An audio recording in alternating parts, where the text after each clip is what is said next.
የተወደዳችሁ የእግዚአብሔር ቤተሰቦች ዛሬ እንደ እግዚአብሔር ፍቃድ በእምነታችን ትልቅ ምስጢር በሆነው በጌታችን በመድኃኒታችን በኢየሱስ ክርስቶስ የመነሳት የትንሣኤ ምስጢር ላይ አጭር አስተንትኖ እናደርጋለን።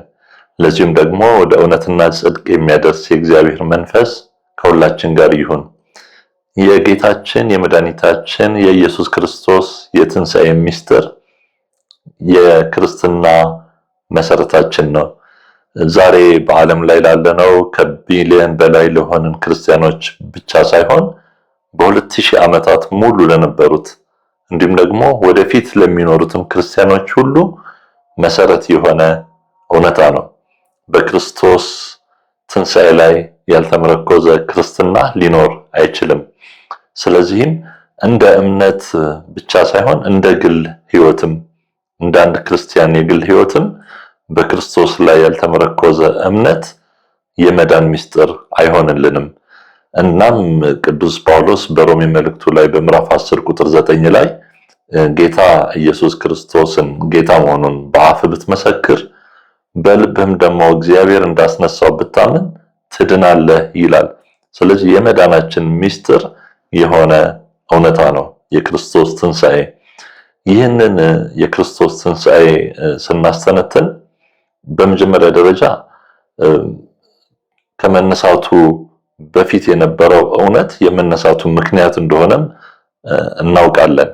ስለዚህ ማንም ሰው ተነስቶ ኢየሱስ ጌታ ነው በአፉ ቢመሰክር በልቡም ደግሞ እግዚአብሔር እንዳስነሳው ቢያምን ሲል ቅዱስ ጳውሎስ ከመነሳቱ በፊት የነበሩትን እውነታዎች በራሱ ሕይወት ውስጥ የመለማመድን ነገር የሚያስቀድም እውነታ ነው። ስለዚህ የክርስቶስ ትንሣኤ የሚያስቀድመው ነገር ሰው ከመሆኑ ምስጢር ጀምሮ ያለውን ማየት ያስፈልጋል። ያንን ሁሉ ያካትታል። ምክንያቱም የክርስቶስ ራስን ባዶ ማድረግ፣ ራስን በአገልጋይ መልክ መግለጽ፣ አገልጋይ መሆን፣ ሰው መሆን በፊልጵስዩስ 2 ላይ ቅዱስ ጳውሎስ በቆንጆ አገላለጽ እንደሚገልጸው እግዚአብሔር ሆኖ ሳለ በእግዚአብሔር መልክ ሳለ መለኮት ሆኖ ሳለ መስተካከል ሲገባው እንደ መቀማት አልቆጠረውም። ስለዚህ በባሪያ መልክ ሰው ሆኖ ተገኝቶ ለዛውም ራሱን ባዶ አድርጎ ለመስቀል ሞት ታዘዘ ይላል።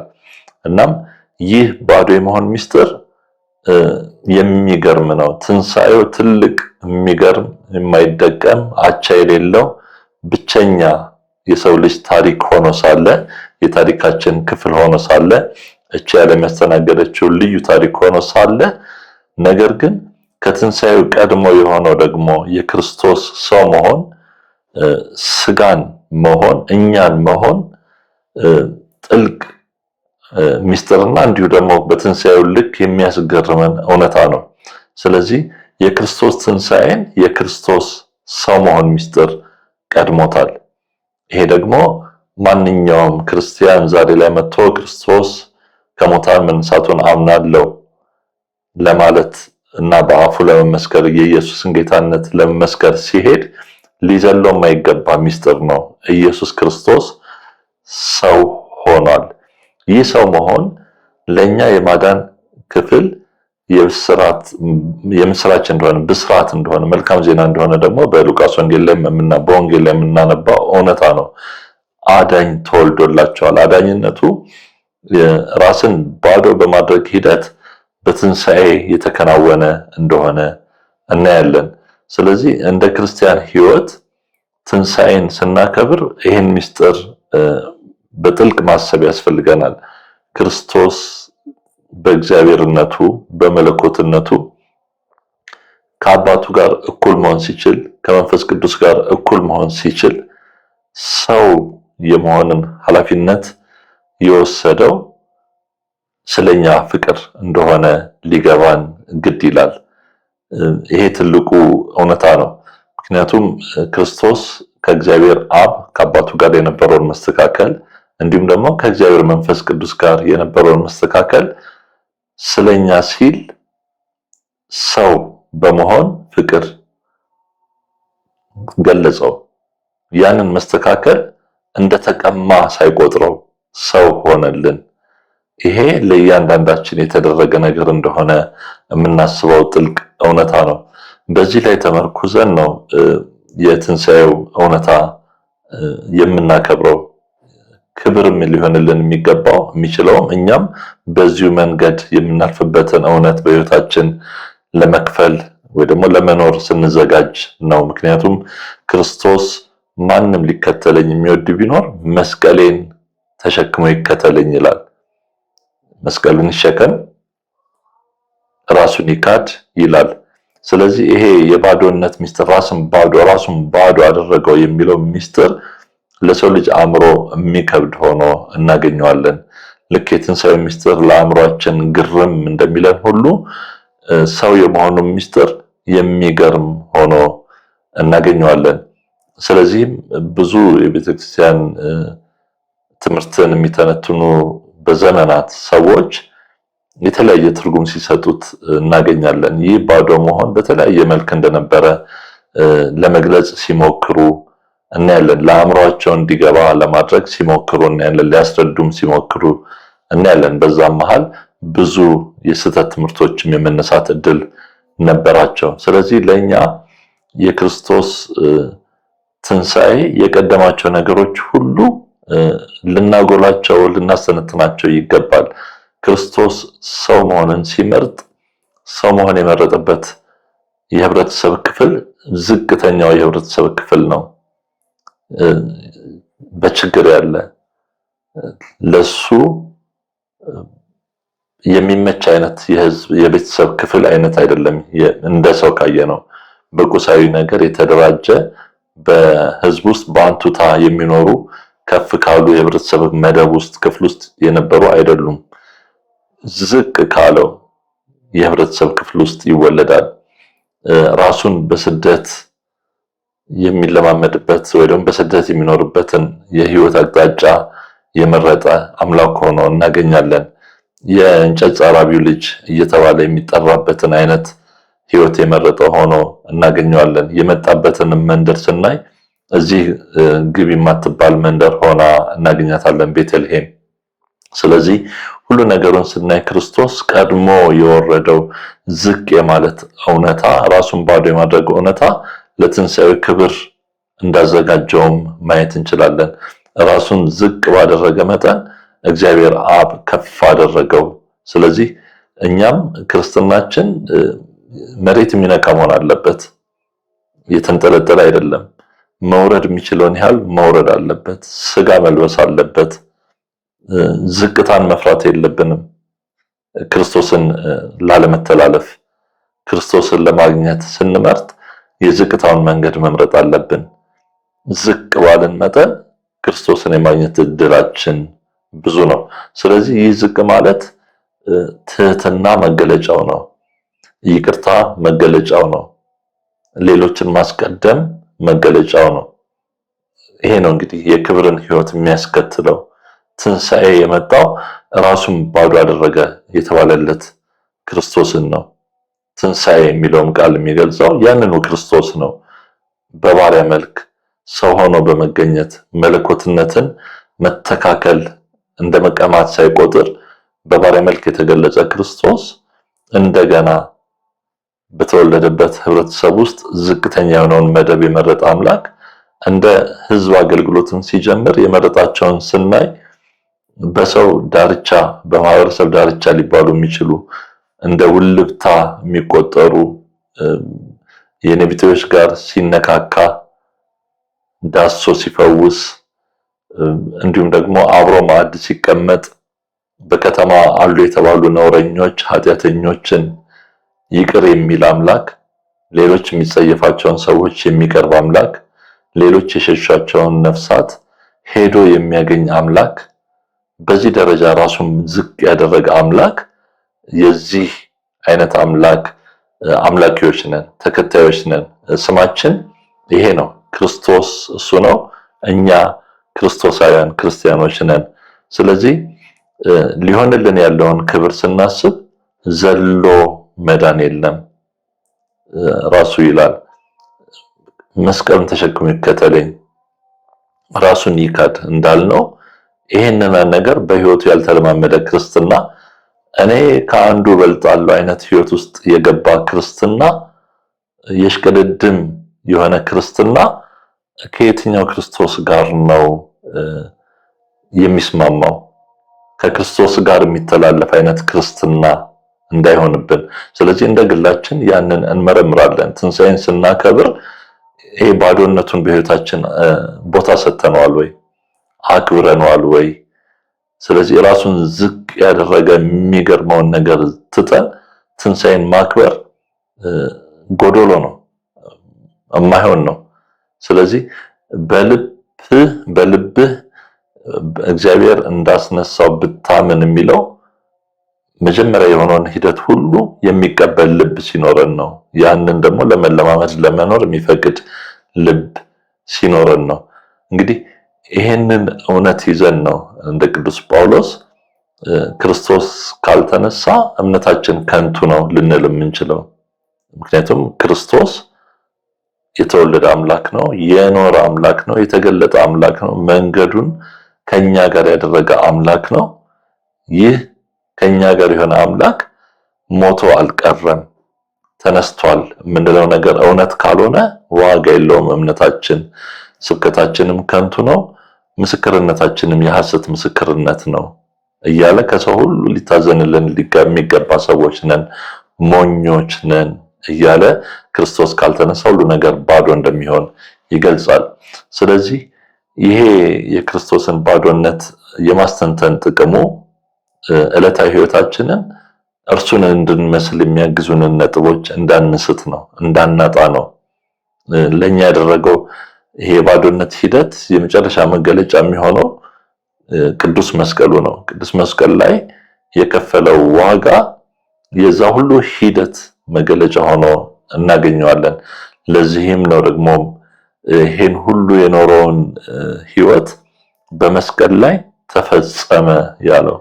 ተፈጸመ ለደህንነት ይሆን ዘንድ የመረጠው የህይወት አካሄድ ራስን ዝቅ አድርጎ ትሑት ሆኖ ሰው ሆኖ በእኛ አምሳል ከኃጢአት በስተቀር የእግዚአብሔር ቃል እንደሚለን እኛን ሆኖ የኖረው አምላክ ሳይጓደልበት አንድም የኃጢአት እንከን ሳይገኝበት የመስቀሉን መከራ ሲቀበል ነፍሱ ትላለች ተፈጸመ አለ። ተፈጸመ አለ። ከዚህ በኋላም አባት ሆይ ነፍሴን ወደ አንተ እሰጣለሁ፣ በእጅ እሰጣለሁ፣ ነፍሴን ወደ አንተ አማጽናለሁ የሚል የመጨረሻ የመስቀል ቃልን እናገኛለን። ስለዚህ እንደ ክርስቲያኖች ትንሣኤን ስናከብር ጥልቅ የሆነው እያንዳንዱ የክርስቶስን ህይወት ሂደት መመርመር ያስፈልገናል። እነሱን ማክበር ያስፈልገናል። የክርስቶስን የምድራዊ ህይወት መገለጫዎች የምናከብረው ደግሞ በእኛ በምድራዊ ህይወት አኗኗራችን ነው። ትዕቢተኛ ክርስቲያን ክርስቶሳዊ አይደለም፣ ከክርስቶስ ጋር የሚተላለፍ ነው። እንዲሁም ደግሞ ይቅር የማይል ቂመኛ ክርስቲያን ከክርስቶስ ጋር የሚተላለፍ ነው። በመስቀል ላይ ሰበብ ፈልጎ ይቅር ያለን አምላክ ነው። የሚያደርጉትን አያውቁምና አባት ሆይ ይቅር በላቸው ነው ያለው። ለኛ ሰበብ እሱ አበጀልን ይቅር ሊለን ሲፈልግ።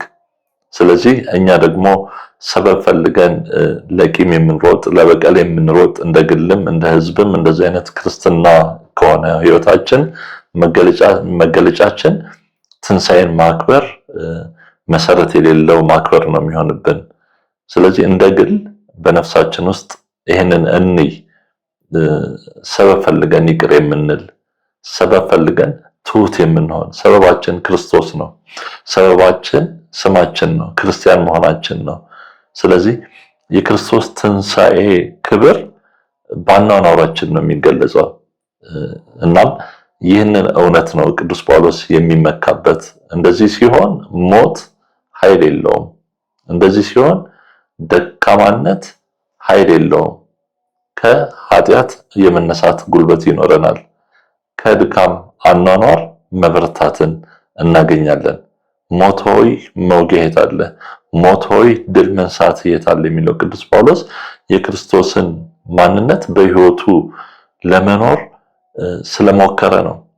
እንደሚለን እሱ ክርስቶስን እንደመሰለ የሚገልጽልን ሐዋርያ ነውና ያንን ነገር ነው እንግዲህ እሱም ይህንን አስተላልፌላችኋለሁ ይላል። በቅዱሳት መጻሕፍት እንደተጻፈው ጌታችን ኢየሱስ ክርስቶስ በሶስተኛው ቀን ከሙታን ተነሳ፣ እንዲሁም ደግሞ በአባቱ ክብር መቀመጡን የተላለፈልኝን ነግሬያችኋለሁ ይላል።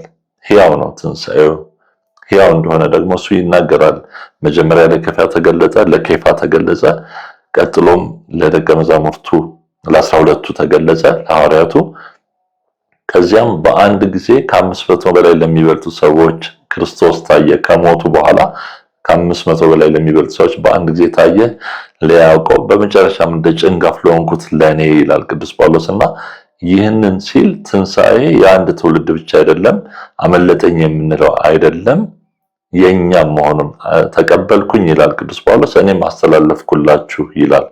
ስለዚህ የክርስቶስን ሕያውነት የምናስተላልፈው በቃል እንደ አንድ ተረት የመቀባበል ሳይሆን በሕይወት እኔ ክርስቶስን መስያለሁ እያለ ነው ቅዱስ ጳውሎስ ትንሣኤን ያስተላለፈልን። ከጻፈልን ከነገረን በላይ በሕይወቱ ክርስቶስን ሕያው አድርጎታል። ስለዚህ የክርስቶስ ሕያውነት ዛሬ ኃላፊነቱ በእኛ ላይ ነው ያለው። ባኗኗራችን ወይ ክርስቶስ ሕያው ነው ወይም ደግሞ ሕያው አይደለም። የክርስቶስ ትንሣኤ ትርጉም አለው ዛሬም ካልን በእኛ አኗኗር ነው። ትርጉም ካጣም በእኛ አኗኗር ነው። ስለዚህ ወንጌል ላይ ሁለቱንም የሆኑ ሰዎች እናያለን። ሕያውነቱን የኖሩ፣ ሕያውነቱን የመሰከሩ፣ ሕያውነቱን ያስተላለፉ፣ እንዲሁም ደግሞ መነሳቱን ሊደብቁ የፈለጉ አሉባልተኞችን እናያለን። እንግዲህ አሉባልተኛ ክርስቲያን የመሆን ፈተና አለ ማለት ነው። ምንድነው ያሉት? በማቴዎስ 28 ላይ ገና ከሙታን ከመነሳቱ በፊትም ደግሞ ማቴዎስ 27 መጨረሻ ላይ ከ62 ጀምሮ ያሉት ቁጥሮችን ስናይ እነዚህ ካህናት የተመካከሩበት ሽማግሌዎች፣ ጸሐፍቶች ወደ ነገስታቱ ወደ ንጉሱ ይቀርቡና የክርስቶስን መነሳት ፈርቶም ሊሆን ይችላል፣ በውስጣቸው የሚያውቁትም የመጽሐፍትን ሂደት ወይ የሰሙት ነገር በፊት ማሳመናቸው ሊሆን ይችላል፣ አናውቅም። ነገር ግን ይላሉ ይሄ አሳሳች ይላሉ። ክርስቶስ ከሞተ በኋላም ይወቅሱታል፣ ሞቶም ገና ይወቅሱታል። ይሄ አሳሳች ይላሉ። በሕይወት ሳለ በሶስተኛው ቀን እነሳለሁ ብሏል። ስለዚህ ጠባቂዎች ስጠን፣ ወታደሮች አሉ የተባሉ ወታደሮችን ስጠን፣ መቃብሩን ይጠብቁ፣ ከበፊቱ ስህተት በላይ የኋለኛው ስህተት የከፋ እንዳይሆን ይላሉና ይህንን አስደርገው ሲያበቁ ክርስቶስ ተነሳ። መነሳቱን ሲሰሙ ደግሞ እነዛን ወታደሮች ገንዘብ ሰጥተው እንዲዋሹ ሊያስገድሏቸው ይሄዳሉ። እኛ ተኝተን ሳለን በሌሊት ደቀ መዛሙርቱ መጥተው ሰረቁት ብለው እንዲያወሩ ያደርጋሉ። እነዚህ የትንሣኤ አሉባልተኞች ናቸው። አሉባልታ ማለት ቧልትን አሉ እያሉ የሚያወሩ ኋላ ጭብጡ የት አለ ፍሬ ነገሩ የት አለ ሲባል ቧልት ሆኖ የሚቀር ወሬ አሉባልተኞች ሆነው እናገኛቸዋለን። ስለዚህ አንዳንዴ በሕይወታችንም አሉባልታ ክርስቲያናዊነት እንዳይኖርብን ያስፈራል። ክርስቶስ መነሳቱን የማይገልጽ የለም የሚያስብል ክርስትና አኗኗር፣ ክርስቶስ አልተነሳም የሚያስብል ሕይወት ውስጥ ራሳችን ስንገኝ የነዚህን አይነት ሰዎች የአሉባልተኞቹ ሰዎች መገለጫ እነሱንም የነሱንም ታሪክ ሕያው ለመሆን የምንሰራ የምንኖር ሰዎች እንዳንሆን ራስን ማየት ያስፈልጋል። ትንሣኤ አንዱ ጥሩ አጋጣሚነቱ ለዚህ ነው። ራሳችንን በሚስጥራት እንድናይ፣ ራሳችንን በሚስጥረ ንስሐ እንድናዘጋጅ፣ ራሳችንን ወደ ቅዱስ ሥጋውና ክቡር ደሙ እንድናመጣ የምንጋበዝበት ወቅትም ለዚህ ነው። አሉባልተኞች እንዳንሆን፣ አሉባልተኞች ክርስቲያኖች እንዳንሆን የዘመነ ትንሣኤ የክርስቶስ የመነሳት በዓል ቀናት ይጠሩናል።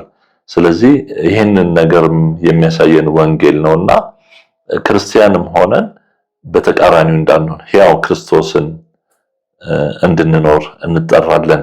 ስለዚህ ይሄ በዓል ይሄ የትንሣኤ ዘመን የትንሣኤ እውነታ ይህንን ጥሪ ያቀርብልናል። ክርስቶስ ዛሬም መነሳቱን በህይወታችን እንዲታይ እንድንኖረው ከመነሳቱ ጋር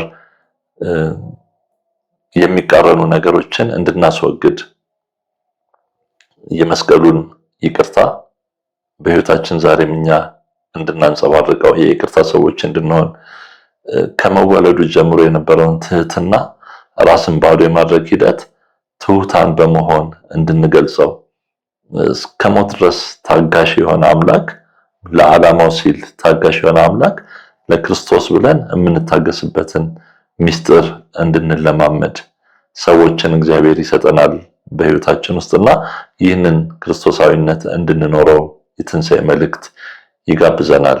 ስለዚህ እግዚአብሔር ፈቅዶ ዛሬም ትንሣኤውን እንድናወራ እንድናከብር የፈቀደ እሱ አሁንም ጸጋውን አብዝቶ በህይወታችን የክርስቶስን ትንሣኤ እንድንመሰክር ኃይል፣ ብርታት፣ ጸጋ ይሆነን። የክርስቶስ የትንሣኤው ሰላም ይብዛላችሁ።